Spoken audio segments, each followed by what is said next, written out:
Okay, hello everybody. Welcome back to season 4 of Connecting with Purpose. I'm really excited to welcome Miren Oca here with me today. She's the founder of a B Corp certified organization that has been around forever, 1994. Ocaquatics, it's a swim school in Florida, Miami, with actually five locations, having a huge impact. But she's also founder of Ripples of Impact, which is a later initiative. We're going to hear about that, and a board member of Florida for Good, I believe, but the Miami chapter of Florida for Good. So very just an impact-driven founder. And Ocaquatics has been around, as I said, since 1994. And across those 5 locations, they're teaching hundreds, thousands of, not hundreds and thousands, but hundreds and thousands across each of these locations of kids, but families ultimately, just like, how can we be safe on the water, responsible on the water, and really making a huge impact in that regard, in addition to literally teaching kids how to swim. But over and above that, there's an employee ownership element to the business, which is a really huge longevity kind of succession and long-term impact element of businesses that we'd love to learn more about and talk about, in addition to doing loads of great work in the community. So really, this is an all-round positive kind of high-impact episode. So Miren, thank you so much for joining me on Connecting with Purpose. Of course, it's my pleasure. I'm excited to be here. Yeah, I'm really excited to have you, and of course to dive right into magic moments. And the audience, I'm sure, is for the most part familiar, but for anybody that's new, magic moments are moments that, with the benefit of time, as you look back on them, if you had to score them a 10 out of 10, you would score them a 10 out of 10 for 2 reasons. One, because of how you reacted in that particular moment, and sometimes they're actual moments, sometimes they're periods of time. And 2, because of the impact that particular moment or that particular period of time had and what came next in your life. And they're magic because of that kind of retrospection and looking back on it. And they might have been magic at the time, but they may also have been a really big challenge. There's even traumas and tragedies and other things that people have had to overcome. But when you look back on them, they made such a big impact, and you're really proud of how you handled them. So for you, Miren, the question is, as you look back on your life and your career, it's the 3 magic moments that kind of stand out to you that have been impactful in getting you to where you are today. And if you can describe kind of what were the moments, what was it about them that made them magic? And then if you can give them a name, what would you call them? Okay, well, I think I'll go chronologically in order. I think, my first magic moment is I grew up in a family business, and my parents were immigrants to the United States. My father was from Spain, my mother's from Cuba, and they moved to the United States, and they had very little. They were your classic hardworking immigrant family. We were in Louisiana, and my parents opened a restaurant. And I watched them work 24/7. And my brother and sister and I spent so many hours at the restaurant. And I'm not sure we appreciated it back then. We spent a lot of time there. There was a little racket club behind the restaurant where we spent a lot of time as well. But we spent time watching them, how they took care of people, how they took care of the business. And I think their food was amazing. It was a really, really great restaurant. Everybody knew it in the community. But their business systems, practices, that kind of thing, that was where they struggled. And so I watched them work so hard, and they were there every hour that the restaurant was open, they were there. And it taught me 2 things. One, I think looking back on it now, I didn't, I never appreciated it back then, but looking back on it now, it taught me that just about work ethic, about how you work hard for what you want to get and how you help get this business going. And they really did put the hours in. And then back then, it taught me I didn't want to go into business. That was then. But I think since I did end up going into business, I think now reflecting on that time, I think it taught me to do business differently, to maybe look at it differently, to learn about business, to learn about culture and systems and the things that you need to do in business. A lot of us start off as technicians. We're really good at what we're doing, the trade we're doing. I think my parents were very good at making the food, but they hadn't learned all those business elements that they needed to. So I think that it taught me that I needed to do that if I was going to continue to grow my business. But it's really interesting because, you know, back in the day, I thought I wasn't going to go into business and I really wanted a steady job. So I made it to college. I worked hard. I got a scholarship and I went to Tulane University in New Orleans, and I was getting my degree in biochemistry. And I was going to be, I wanted to go to med school and I wanted to be a doctor because that was a steady job, not like a business owner. And so this is probably my magic moment number 2 is I'm working hard. I'm on my way. I love school. Everything is going great. I have my plan in front of me. I'm going to go to medical school. And then I got pregnant. And so at the age of 19, I found myself pregnant. And it was not a magic moment. On the day I found out I was pregnant, I was embarrassed and ashamed and financially strapped. I mean, I had no medical insurance. It was a really stressful time. So I left school. I moved to Miami, where my mother was living at the time. And I did go back to school and I did get my degree. But when I graduated, my son was 18 months old. And I thought, there is no way I can go to med school with a toddler. So I will open this little business because I have to, not because I want to. I'll open this little business, and the only thing I know how to do is teach swimming lessons because I had done that through high school and college. And so I started teaching swimming lessons. And, you know, I did it all on my own. I went to to homes, I taught swimming lessons, and then I hired a person, and I really started to like it. And I really had to lean on people. I had to lean on my team members, you know, the people we were hiring, because they were the ones who were going to help me kind of continue to grow this. And so I think now I look back on that time and it was I have my son that's a magical moment. You know, my son is now 33 years old, but B, he changed the trajectory of my life and put me on the path to something that was far more fulfilling and satisfying, I think, than the path I was on to become a doctor. And then I think my third magic moment, I will fast forward 3 decades from that time that I started the business. And, you know, this one I don't really need to look back on and reflect. You know, maybe on my 30th anniversary, we transitioned the business to 100% employee ownership. And I sold my company to a trust through an employee ownership trust. And now, instead of being the sole owner, I was a co-owner with 50 other people. And it was really a huge milestone in my life, you know, and in my business. And it was one of those things that I am just so grateful the way everything has turned out. We're now officially, you know, 20 months into employee ownership, and it's going well. It's the best business decision that I've ever made in my entire life. Amazing. Right. I'm excited to unpack these, but the first challenge is 3 names. If you had to name each of those moments, what would you, but just to give you, the reason we do that is when you name it, it just sort of, it labels it and it keeps it more front of mind. Because I'd imagine when you were thinking through these, it's unbelievable how many magic moments we've got stored somewhere all the way back here. There's loads, and you start thinking of them by decade, and you do, and there's this one and this one, this one, and you name them, and it brings them front of mind. It makes it easier to sort of bring them forward, if you like. So I just did that to say that, so you give you more time to think of some names. What do you think?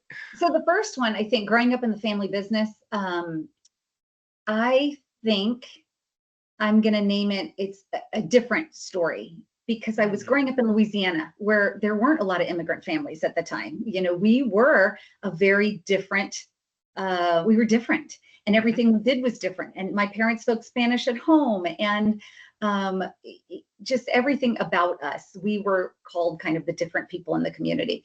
And now I think different is so good. I love being different. And, you know, our team member mantra for our staff is we are different and we make a difference. And so now we really celebrate difference, and we really celebrate that we do things differently. We really have, whether it's being an impact-driven company, a certified B Corporation, all the things that we've done. I'm really proud of all of the different things that we've done.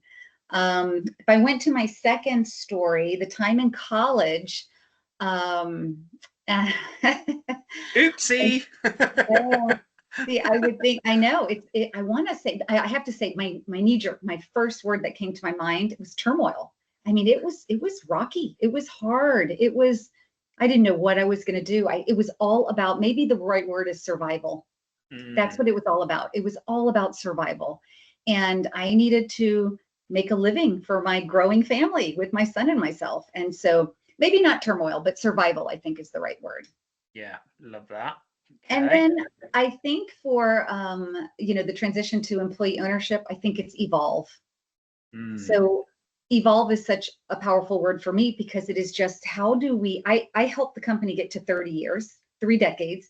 How does it go to the next 3 decades? Who's going to take it to? And so it means we have evolved the business structure, but we also have to continue to grow and develop the people that are in the business so that we can continue to grow and develop the business. And I think that there's just a lot around that word, and that stuck out for me. So love it. Love yeah. that. Brilliant. Well, yeah, and I jotted down a few notes from those, which is some of the takeaways and some of the reasons these were magic moments for you. Was there was a work ethic component, there was a way not to run a business, and part of it is a way to run a business, the passion and the focus on the speciality and the expertise that you had. But you also learned a lot about how not to do it, because the work ethic, to some extent, probably had to make up for some of the lack of systems and processes. And your takeaway was, well, okay, that's not for me. So that wasn't the path you were planning on going. But then through the college experience, through the survival experience, and sort of embracing the moment, embracing some of the skills that you had, that's where you created the business, not because you wanted to, because you needed to. But then you became energized by that. I'm actually quite good at this, and I'm going to start leaning on people. I'm going to start pulling other people in, and that can build more capacity, and we can start serving other people and having more impact. And that's enabled you to evolve through a process, but then taken that to a whole nother level now, way beyond you with employee ownership. So it's really an amazing story of impactful evolution. When you think about this last chapter, right? And by the last chapter, I mean this current kind of transitional chapter where you're 20 odd months into employee ownership.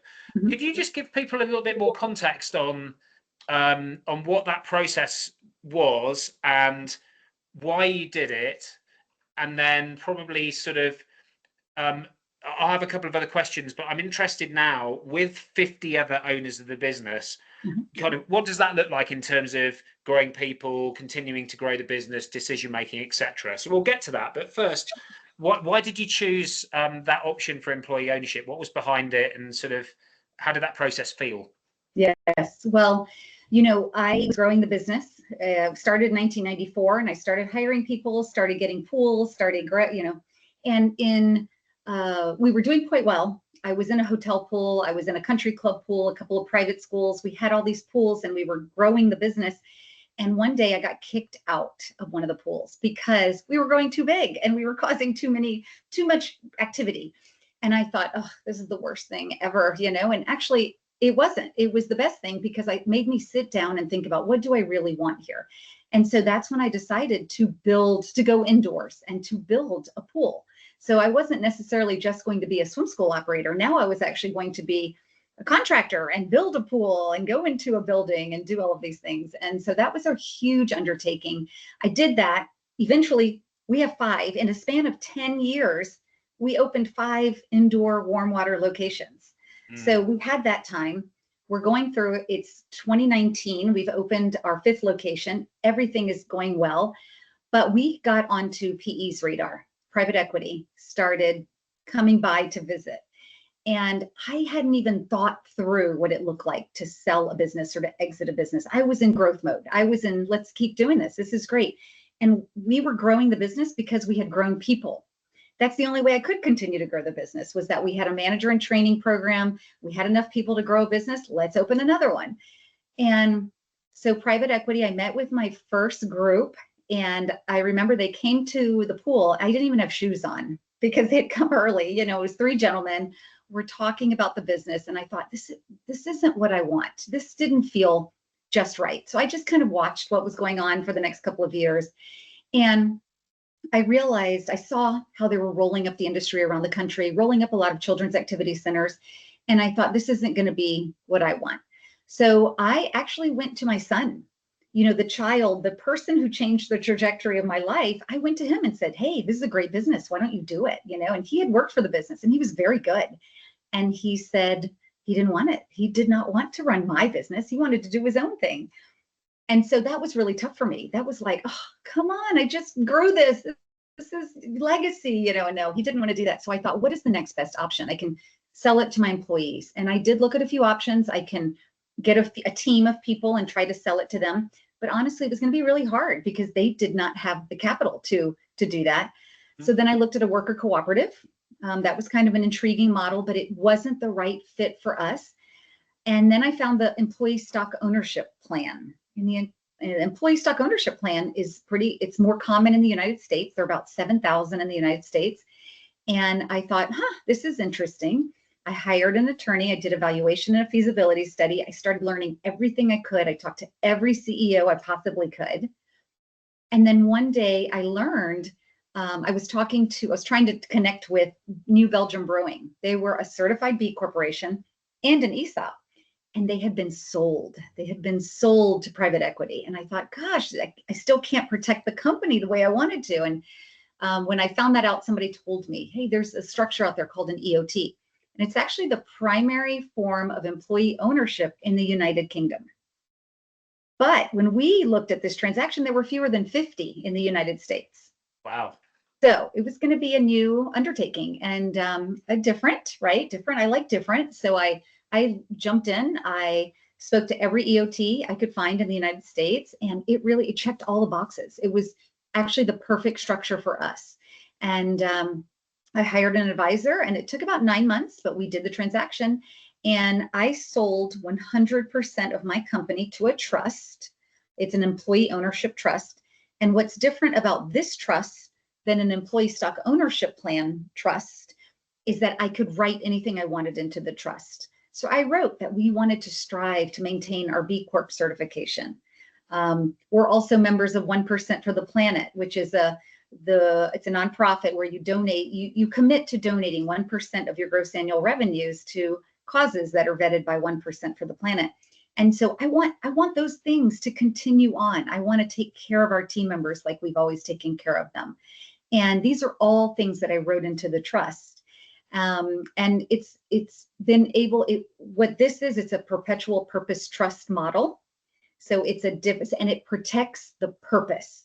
And that was the most important thing to me. And I know purpose is so important to you. So this was an opportunity for me to just protect that purpose. And that's why it was just such a perfect vehicle for us to do. Brilliant. Yeah, I mean, and I think it's really helpful just that you've even spelled out some of the other options that are out there, kind of like a traditional management buyout and a private equity management buyout, stock option plan. But the trust, what differentiated the trust, and yes, we know you like to embrace different. I do as well as purpose. Actually, the trust model is this is what the trust is here to protect. These are the things that are important to us as a business, for how we treat each other, how we elevate each other, how we make an impact. And if the trust is purchasing the business owns the trust. Now the employees, I'm assuming that is the way that works. In a similar way to an employee stock option plan, that the employees kind of start to get more and more ownership in the trust. Like, how does that part work? Yeah, actually, because I sold 100%, the trust owns 100%, and it stays in the trust. So at the end of the year, after you're at the end of the year, we have a profit waterfall, and we put money into reserves, into a capital expenditure fund, and everything that's left, we split it up amongst the co-owners. So they get their profit immediately, and we put half of it into a check to them, and then the other half goes into their 401k plan. Yeah, so love there's it. a wealth building component, and then there's also money now, which my team members are in their 20s. They're so young that this idea of an employee stock ownership, every year they were going to get a piece of paper that showed how much stock they had, and they weren't going to be able to really enjoy that until they retired or they left. And so that was something I really had to think about. What would my team members, the demographic of our team members, really want? What would be best for them? I love Yeah, I love that because it's providing for the here and now, which is the profit Yes. share, and a reward for the efforts that we Yes. collectively put into to our success. And there's a longer term kind of taking care of the responsibility of the longer term piece, which I wish I'd spent more Yes. time and energy focusing on when I was running my non-profit. Because it's a perpetual game of catch up after that if you don't do it. Yes. But so you're hitting both immediate term sort of reward and long term, if you like, financial equity for your folks, but it's not traditional equity model. They're getting the profit proceeds of what they would experience if they were an owner. Exactly. But the trust protects the purpose of the business long term. Yes. And if they leave, there's no repurchase obligation. The company doesn't have to buy back their stock. So if they leave, they get their share of profit until the day that they leave, and then they just walk away. Yeah, and then it gets shared. That bit gets prorated out amongst everyone else. Yeah. Yes. Okay. Brilliant. So look, this is such an amazing evolution. How do you feel now, still running the business, owning none of the business? I'm just interested, does it feel different now than it did 24 months ago? And if so, how? You know, it's so funny. So many people say, what changed when you did this? And I say, everything and nothing. Really, everything changed with the ownership structure, but nothing changed with the management. We still have the same team. We call them the lead team. Our executive team is called the lead team. We still have the same structure. We have a very transparent, we've practiced open book management for years before this transaction. So, you know, we've shared our financial information with our team members. We're still doing that. I think now we have a few more meetings to show them how to talk about this out in the community, because that's one thing that we found. We made the announcement. We did a lot of education and learning events for them. And then we found that they still struggled on how to explain this, because this is new. This is different. If you Google it, it's really hard to find employee ownership trust. They're just not a lot out there. And so we did AMAs, Ask Miren Anythings. They were night events where they could bring their family members. And it was one of those things, I saw them talking. They were on the call and somebody was talking to them off camera. And I could see it was probably their family members asking them questions. So I'm like, just let their family come on these calls, you know? And that has helped us a lot, because they are now spreading the word on how great employee ownership is and how this is just such an opportunity for them. We want them to be really, really proud of this and talk about this out in the community. Yeah, and that's actually my second question, was because my hunch was that it probably doesn't feel any different to you, because the reason it fits so well was because it was so aligned to what you wanted the future to look like, and you can still show up in the same way, and so can everyone else. But there must be elements of this that have at least that you were buying into before, and you've either observed or you're hoping to observe, that that elevate the experience, right? Maybe there's a little bit more incentive now. Even if people aren't there for the money, it's nice to get a share of the profit, and it's nice to know that some of your long term is taken care of. This family kind of awareness of what this actually means and how this fits for them, and the fact they're advocating. What, if anything, have you observed that has either changed or improved or is just different in your employees / stakeholders, I suppose? So I think we always, well, a lot of people always ask me, did this suddenly turn that light switch on and now everybody thinks like an owner? And I say, no, you can't just do it on one day, a transaction, and everybody's going to suddenly think like an owner. We had worked on building this culture of ownership for years before. We call it our Own It culture. We have 5 pillars, like it's operate with purpose, welcome growth, navigate with courage, invest in others, and transform together. That is our culture. That's what it's all about. And we'd worked on this for years and years and years. So we throw around the word own it all the time. You know, you make a mistake, own it, fix it, move on, you know, learn from it, move on. And so I think this has, when we finally did the transition, they're like, oh, now I get it, why we're constantly talking about own it. But now it has leveled up their feelings of ownership. They really do feel like true owners of the business. They did before, but now it's even more. And it's just been great. They're also helping the team members who are not yet owners to really be excited about. When they hit 50% of their hours worked, our people become an owner when they hit 2,500 hours. So that's that trigger point where they become a co-owner. That's about 15 months of full-time, maybe 30 months of part-time, because we have a lot of part-time team members. So now they really celebrate the milestones. If you're at 50% of your hours, ooh, keep it up. That's so good. That's amazing. You're at 75% of your hours. And, we really do celebrate. They are helping to engage and inspire the people who just started working here and don't understand what all of this means yet. But so it really has been just great to see. No, that's brilliant. It's such a cohesive kind of positive path of energy with clear milestones that really just encourages everyone to even more embrace that own it culture, which you already obviously had really well established. So look, positive. I'm interested, thinking through growth. And certainly for a lot of the folks that I work with, clients, I tend to work with them because for whatever reason, growth is feeling harder. And I've experienced this myself. We go through different stages of growth, and there's the stages for the business and then the implication of what that means for the founder. I was just interested, as you've kind of gone through that very successful growth curve, were there some of these moments where the business growth was going really well, but you were probably feeling like, oh, I'm spinning my wheels here a little bit, or I'm sort of maybe burning myself out or getting a little bit too overwhelmed? And if so, if you got to that place where you were feeling maybe a little bit disillusioned, what was driving that and how did you navigate it? And if you didn't get there, it would be equally helpful for our audience to understand how you avoided it. No. I was there. Definitely. There have been moments. So I don't know if you can have a business for 30 years and not reach, maybe not complete where you're just going to give up. But there were plenty of moments. I mean, it really is. We don't call it the roller coaster. We call it a wave.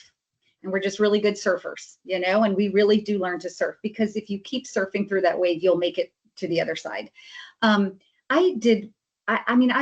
went from renting pools, country clubs, private schools, hotel pools, where someone else owned them, someone else ran them, someone else did everything, to construction projects, building a pool. And anyone who's ever participated in any kind of construction project, whether it's a home bathroom renovation, it's so hard.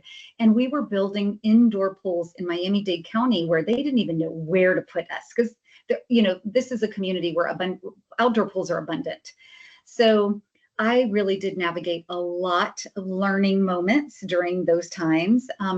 I know Gary Ridge from WD-40, and he was the CEO of WD-40 for over 20 years, and he taught me about learning moments. Don't look at your mistakes as failures. Look at them as learning moments. And for me, that was a game changer, because there were times that I'd really beat myself up. I can't believe I made that mistake. I can't believe I didn't think through that. I can't believe. And instead, just, okay, learning moment. I won't do that again. Let me fix it. Let me keep going. And I think that is also part of that ownership mindset. Own your mistakes, own that, those learning opportunities, and just keep going. So yes, building pools in Miami, I've learned a lot. Growing a team. We have in the summer 150, 165 team members. That's a lot of people, and people are amazing and wonderful and complex, and it's a lot of personalities. And so we have learned a lot about how to work with team members, how to grow team members. Our entire executive team and all of our people in leadership have been here because they've grown through the business. And that's really amazing. But they're not traditionally educated. We don't have MBAs on staff, but we have really worked we have a book club. We go to conferences. We do all sorts of different things so that we can continue to educate our team members. And that starts with me. Like, I can't take people to where I haven't, I can't take them to where I haven't been before. So I've got to continually be challenging myself, learning, so that I can help them grow. And there have been times that I have run up against things that I wasn't prepared for, or decisions that I wasn't sure how to make. And you have to do the best you can with the information you have, and just be ready to pivot if you have to. And there have been a lot of those times, especially around people, especially around, leadership, growing people. Yeah. And so just thinking through the business evolution, and then you've obviously had your own evolution. That's probably a series of learning moments and successes, right? How would you say you've evolved as a human, as a leader through this process? Well, I think that, we started in 94, and my first pool, I was under construction in 2008. And I was thinking through, how am I going to do this? I have to kind of put this business together. And that's when I read Tony Hsieh's book about culture, delivering happiness. And that's when I really started working on the company. Okay, I need to document culture, purpose, mission, vision, values. But then, wait a minute, I have to do that for myself also. That's where I learned, because I hadn't done that before. I mean, it was about survival. Okay, what's next? Grow the business, keep going. And I hadn't really thought about, we can have this for the business, but we also need to be very intentional about doing this for our own lives. And ever since then, I have been very, very structured and have a very, I'm so excited. It's the end of the year where you reflect on the last year and you think about everything that's going to happen in the year to come. And I love it now. I love looking at, do we tweak? Are you ever in a state of tweaking your values, or have they stayed the same over time, or your purpose, or what what's next? I've been the CEO of a company for a long time, and now I'm in kind of a period of transition. I'm still there, but what will be next? I still have 50 years ahead of me. What's going to happen? So just thinking through a lot of those things. And I think it really stems from having a good idea of, what is your purpose? What are your values? What do you want to do? What do you want to be known for? What a perfect tee up. Other than one little sidebar for the audience, and some of whom will already know this, because we're both like, 50 more years to go. Like, let's be optimistic, right? Halfway, we're just halfway now. Difference being, your son's 31. 33. 33. Okay, yeah. And my boys are 6 and 3. Yes. So different life stages. But yes. what I really wanted to just really outline and circle, triple click, highlight for everybody here is, yes, for the business, like, what's the vision, where we're trying to go, what's the purpose of why we're doing this, what's the culture we want to create, what are some of those principles that are going to guide that. And for ourselves, so much of our work at Purpose Fused is helping the founders and CEOs and the leadership teams. What does this mean for you? Like, what's your purpose? Because that is literally you at your best, pointed towards the impact that matters to you. And if you can align a lot of your energy and contributions there in the business, you're going to be more productive. You're going to feel better. You're going to have more impact on the business. You're going to drive more value to the business. But the vast majority of people haven't done what you did really early on, which is create that framework for yourself. Once you've got that framework for yourself, you can reflect on it every year, you can tweak it, and you're very clear and anchored in the purpose of, like, why you're here, to the impact you want to make, and what success looks like for you, and therefore what do you want to pursue along the way, and what principles do you want to hold yourself accountable for. So I love the fact that you said that, and I was just interested to unpack a couple of pieces around that. So one would be talking about your purpose. Obviously Purpose Fused, so we kind of got to talk about purpose. But yeah, if you have a purpose statement, if you're comfortable sharing it, and if you don't have a purpose statement, how's purpose shown up for you? Yeah, well, it's really funny. I was just looking at this. I have a couple of papers here with all my values, my purpose, my mission. I know it all by heart, but I carry it with me everywhere I go. It's in my purse, and it's just something that I can have I have electronic documents, but it's just something tangible that if I'm ever really struggling, especially with a decision, just pull it out and just look at it and sit with it and think about it. And that really has helped me think through the decisions that I need to make. So our business purpose, which is really interesting, and it's very broad, and I'm not sure how, if this is the right way to do it or not, but it's always really guided us, is our purpose is to make a positive difference to our team, our families, our community, and the planet. And nowhere in there does it say teach really great swimming lessons. It's to make a positive difference, that word again. And our team is our team members, our employees, and we want to, they're our primary customer. We want to take care of them, so then they take care of our families, and the rest just works itself out. They take care of our families. We are very involved in the community. We do scholarships. We do a lot of volunteering, a lot of work with nonprofits. So we're constantly out in the community. We have two big events tomorrow. So we really like focusing on the community, and eventually that impacts our world.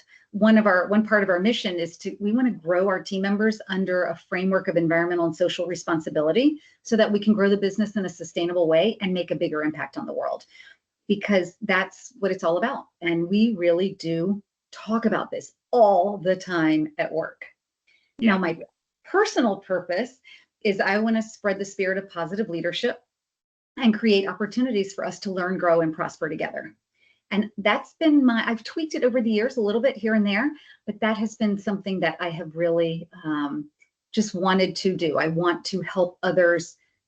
I want to learn, and I want to grow, and I want to prosper, but I want to learn, grow, and prosper with others. And I want to create these opportunities where we can do it together. And I think it's kind of shown up in how we've grown the business, how we've become a B Corp, how we've been, conscious capitalists and 1% for the planet, and working with real leaders, and also this transition to employee ownership through the trust. Yeah, it's so just observations. So your personal purpose statement, as you outlined it there, and a lot of our guests actually don't have purpose statements, and sometimes actually we help form them on the call. Yours is spot on to what we would consider to be a personal purpose statement for an individual, because it hits three pieces. The first piece it hits is, what is it you're doing when you're at your very best? Mm-hmm. The second piece it hits is, well, how do you do that? Like, how do you kind of uniquely, authentically do that? And then the third piece it hits is the impact, which is the meaningful difference piece, right? Because your what is probably creating opportunities for people to learn, grow, and prosper together. But your how is doing that through spreading positive leadership. Right. And so that's how you uniquely do it. That's something you're really passionate about, something you practice, it's something you can model, it's something you absolutely believe in. That creates opportunities for people to learn, grow, and prosper together. So so the impact is that learning, growing, prospering, which also has its own ripple effect, right? And that's the meaningful difference. So you hit all three elements there exactly. And then on the business side, the only thing that's different there is it's just less specific, right? And that makes sense in many ways. And the only observation I would make on that, which would be, you would have loads of answers to this, and so would your employees. Well, what is positive difference, right? So articulating the impact.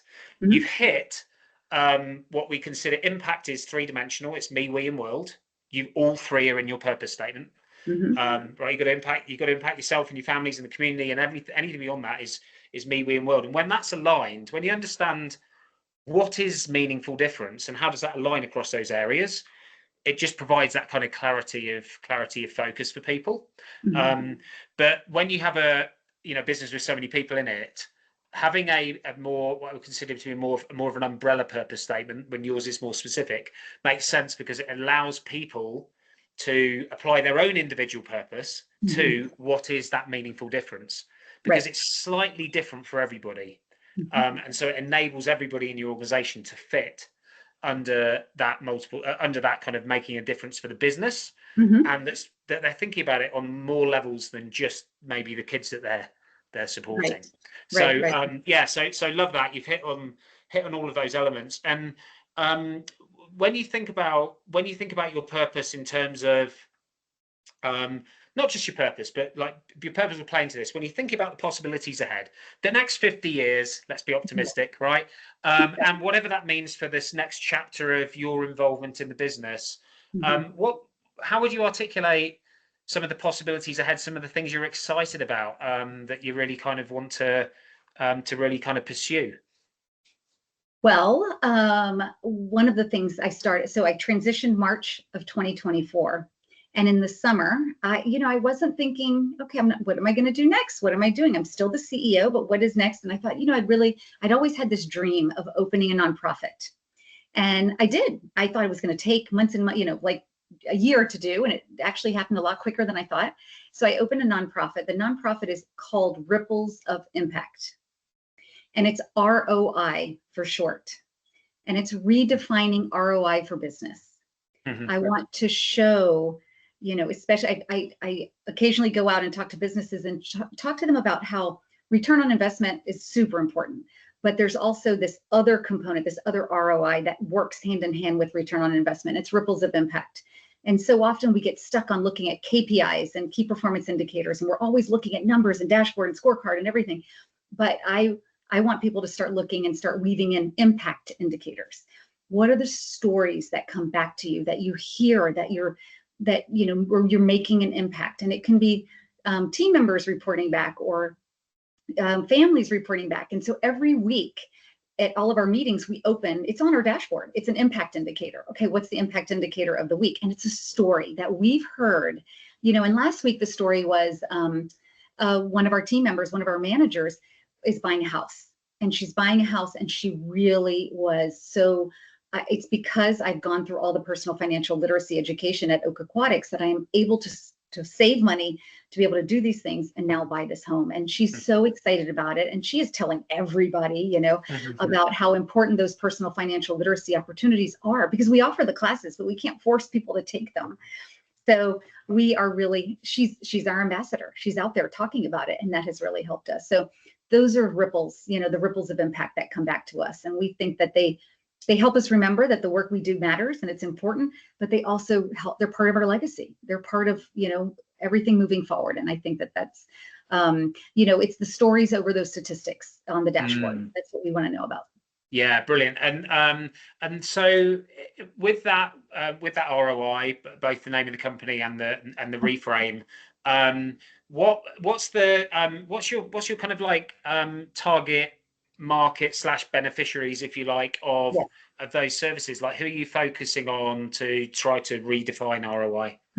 Well, right now, any money that's raised through ROI, we use it to provide tuition assistance and swimming scholarships to children in underserved communities. Because in my county, Miami-Dade County, drowning is the leading cause of accidental death in children ages 1 to 14. It's just crazy. But the National Institutes of Health have researched and reported that any child who participates in formal swimming lessons is 88% less likely to be involved in a drowning. So the children who are drowning are children who've never been exposed to swimming lessons. And so we want to help that. So I've been, talking a little bit. I have worked, with different groups. I just want to, I'm just getting started, but I want to talk to businesses or organizations that want to hear about how it's more than just looking at business to scale the numbers, scale the growth. Think about the decisions you're making now. And actually, I call decisions pebbles. And I have a pebble on my desk that I keep, here and at work. And it helps me remember the decisions we make are the pebbles that we drop, and they cause ripples that we won't even know the impact of some of these ripples. They go years into the future. So when I'm making a decision, I'm thinking, in 10 years, what will I be happy that I did? And that's been really important. So I've been talking to businesses about this, just kind of working through, working with a lot of small businesses here in Miami who want to try. I just spoke at a conference called Elevate, and they're ready to kind of grow their businesses. And it was fascinating. It was amazing to hear, to talk to this group. I've been working with a lot of impact-driven companies, people who are in the purpose space, B Corps, real leaders. And that has been really fun because they already have purpose and impact and their values aligned. But I'd really love to talk to anybody just to share our experience. I don't want to tell people how to run their business, but I do want to just show what we've done and how it has really helped. And, so many people with this EOT transaction think that I gifted the company away. I gave it away. I didn't give it away. This was a mergers and acquisitions deal that I sold the company, and I did very, very well. So I think that you can do very, very well while you're doing all of these impact things. So that's I just want people to consider the alternatives. Not to and it shouldn't have to be profit versus impact. Right. It should actually be the real reframe, and this is a relatively recent reframe for me even, is profit drives impact. And we often think that profit's an outcome, impact's an outcome. If you're an impact company, you need profit to drive impact. So actually revenue is impact delivered and profit is impact sustained, or at least the opportunity to sustain impact, right? And to amplify impact. And it's looking at it as an aligned through line. And in a lot of businesses, the piece they're measuring is the ROI around profit and all of the metrics around that. The piece they're missing is the ROI, the ripples of impact, and what do each of those little, as you call them, impact indicators look like. Yeah. And the other part that's really important to this, when you think about the me, we, world kind of framework of it, is that all of the massive problems in the world, at the end of the day, are all caused by human behavior. And so actually, and it doesn't mean you can solve all the problems because you can't align everyone's behavior, but what you can do is it makes you become very intentional about the thoughts and words and actions that you undertake every day, because one small thing that you say can actually change somebody's life sometimes. Right? It can be a complete reframe. And once you start to look at impact through that lens, of what it means to me to be at my best and what it means to elevate opportunities for others, and build from there, it takes some of the pressure off, and you can start to see the impact that you're having. And that's we'll definitely have another sidebar on that, because I've been in that space from a different angle actually, and it would be really cool to compare notes. I love the me world. I love it. I just love that framework. So yeah, super simple, and it's just it's the alignment element that people are often missing. They're either trying to do the world changing stuff and getting disillusioned, or they're really like supporting everyone else, and not filling their own cup. Articulating what each of those mean to you in a way that aligns to how you can show up every day. That's what the work we do in purpose, and the one-page purpose that we put around that, which is like kind of the plan for your best self for the next 10 years, is all around that. It's aligning the actions and the behaviors and the words to the small impacts that matter to you. So let's see, we've only got 5 minutes left. Oh my goodness, what questions do I want to ask? There's so many. Let's just think through both for the non-profit, but also probably even more so for Ocaquatics, that when you think through what's possible for that business, in the role that you're currently playing, and you're looking at like a wish list of, I wish all these things happen, and I wish growth looked like this, and I wish we could have even more impact in this way. And then you're thinking about some of the things that may be getting in the way.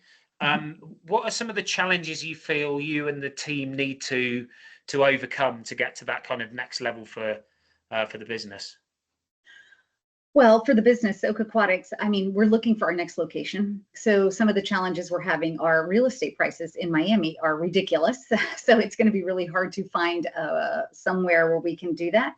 But also, I think, we're continuing to grow people. We're continuing to help them level up to become the leaders, so that when that 6th location is ready, we want them to be there, to be available. We still have every once in a while people who think that, they're college students, so they're getting their degree and they will leave us and get their real job.